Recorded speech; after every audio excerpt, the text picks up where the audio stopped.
gardiens de la paix aujourd'hui qui rentrent dans la police, ils sont persuadés, parce qu'ils voient des films comme les films très bien faits d'Olivier Marchal sur l'univers des années 80, ils sont persuadés qu'ils vont faire ce métier-là.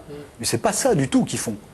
Et là, il y a un vrai choc. C'est-à-dire qu'ils se rendent compte qu'ils sont dans un corps qui ne fonctionne pas du tout comme l'imaginait leur vocation, leur envie de vocation. Vous voulez dire qu'on choisit aujourd'hui un métier imaginaire qui n'est plus du tout celui qu'on a connu et qui est notamment popularisé dans la presse, à la télé, à la radio et même dans les films qu'on aime. Très clairement. Et si vous voulez, moi je suis parti parce qu'il y avait eu une évolution qui faisait... Je suis parti en 2001, donc je suis parti avant le gouvernement actuel, c'était pas du tout lié à la politique. Je suis parti clairement parce qu'en novembre 2000, on m'a interdit d'intervenir sur un vol à main armée en flagrant délit. Partant de là, à partir du moment où j'ai demandé des explications et qu'on m'a dit « Monsieur Le Boutin, il faut être un peu raisonnable, on ne va pas provoquer une fusillade pendant la période de Noël dans une ville comme Quimper », je me suis dit « Mais j'ai rien à faire là ».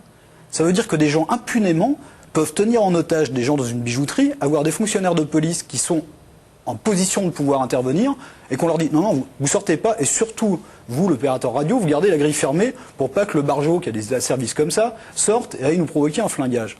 Mais il y a un moment, la prise de risque fait partie du métier. C'est un risque consenti.